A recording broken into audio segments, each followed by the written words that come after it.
Shalom saudaraku, hari ini adalah hari ketiga ruang pemulihan menemukan jati diri dalam kasih Bapa.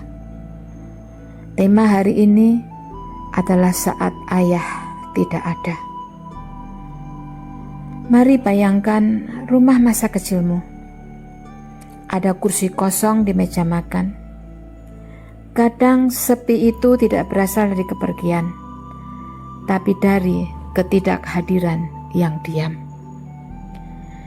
Mungkin ayahmu pergi tanpa berpamitan, atau mungkin ia ada di rumah, tapi sosok ayah tidak pernah benar-benar hadir.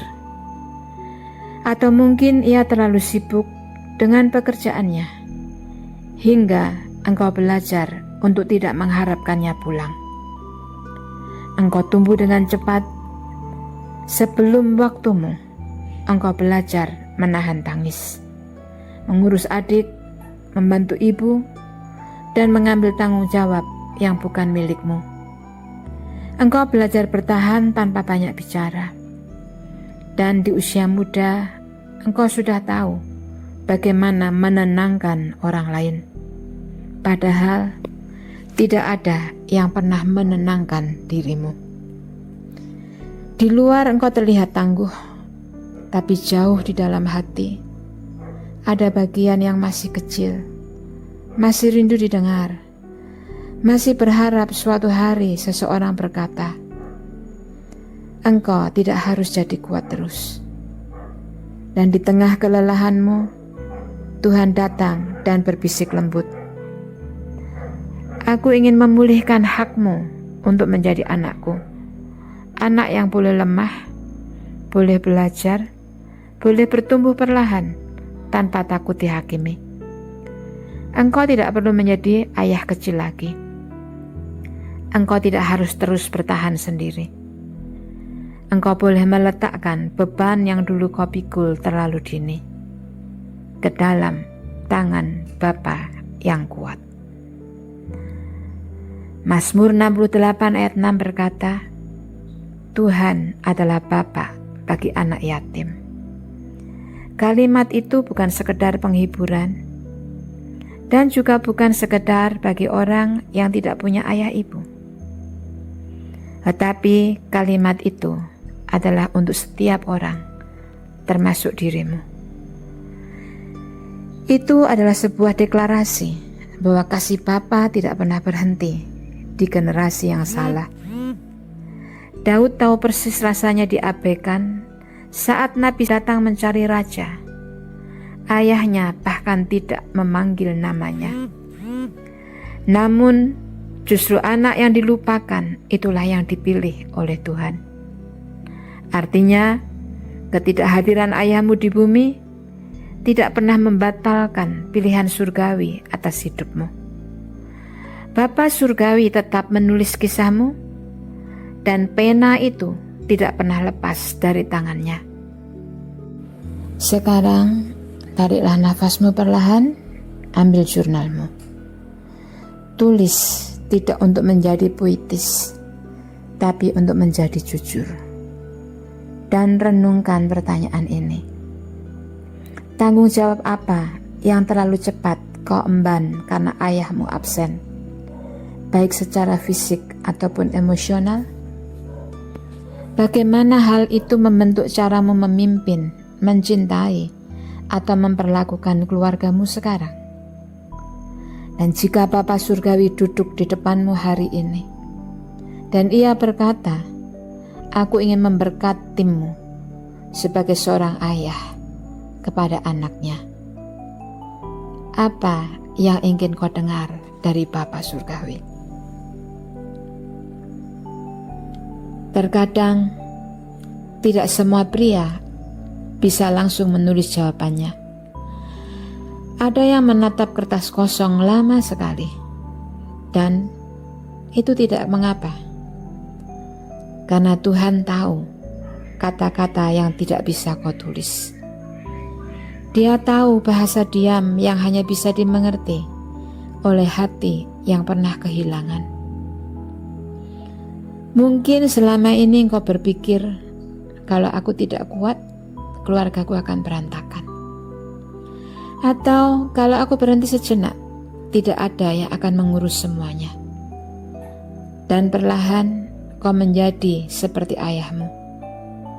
Bukan karena engkau ingin, tapi karena engkau tidak tahu cara lain untuk bertahan. Tetapi hari ini Tuhan berkata, engkau tidak perlu menjadi sempurna untuk menjadi hadir. Aku tidak ingin engkau mengulangi luka yang sama, karena aku sudah menebusnya di kayu salib, dan karya penebusanku sempurna bagimu. Sekarang saudaraku, mari kita berdoa bersama. Tidak perlu tergesa, dan biarkan setiap kalimat menjadi nafas penyembuhan. Mari akui di hadapan Tuhan dan berkata, Tuhan, aku mengakui ada ruang kosong di hatiku yang dulu seharusnya diisi oleh ayahku. Kadang aku marah, kadang aku kecewa, dan kadang aku bahkan tidak tahu harus merasa apa. Tetapi hari ini, aku tidak ingin terus membawa luka itu sendirian. Jadilah Bapa aku sekarang dan selamanya. Peluk aku di tempat yang tidak pernah dijangkau manusia. Gantikan kenangan pahit dengan kasih-Mu yang lembut. Aku lepaskan beban menjadi dewasa sebelum waktunya kepadamu. Aku ingin belajar menjadi seorang anak lagi. Anak yang dikasihi, bukan anak yang harus membuktikan diri. Pulihkan hatiku ya Tuhan, dan ajari aku menjadi ayah, menjadi pria yang lebih baik. Bukan karena aku sempurna, tetapi karena aku pernah disembuhkan oleh kasih-Mu. Terima kasih karena Engkau menulis ulang kisah hidupku, dari anak yang kehilangan sosok ayah menjadi anak raja, dari yang terluka menjadi pembawa pemulihan. Terima kasih karena Engkau tidak pernah pergi dan tidak pernah meninggalkan aku, Bapakku yang selalu mengerti diriku. Di dalam nama Yesus aku berdoa. Amin. Saudaraku, berdiamlah sejenak, biarkan keheningan berbicara. Biarkan air mata mengalir, dan jika muncul, biarlah itu menjadi tanda bahwa hatimu mulai terbuka lagi. Tuhan tidak meminta engkau untuk melupakan masa lalu, tetapi Dia hanya meminta untuk berdamai dengannya.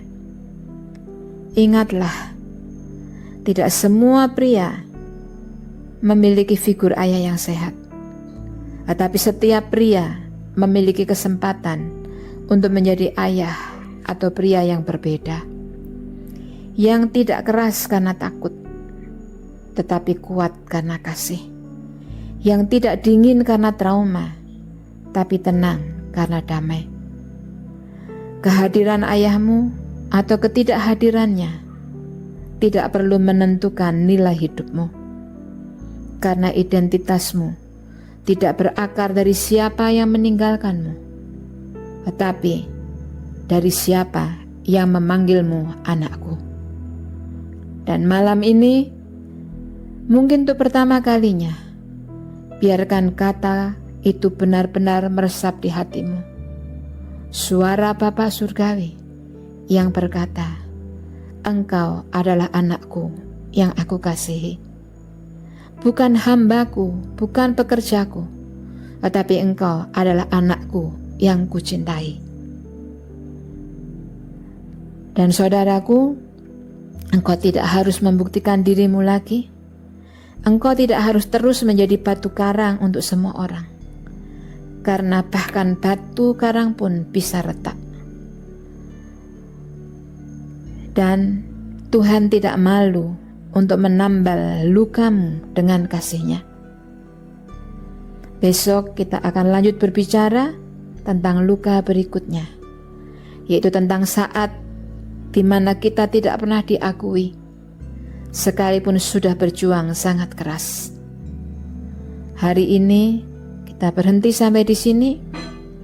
Tarik nafasmu dalam-dalam dan biarkan kasih Bapa menenangkan seluruh aspek tubuhmu dan kehidupanmu.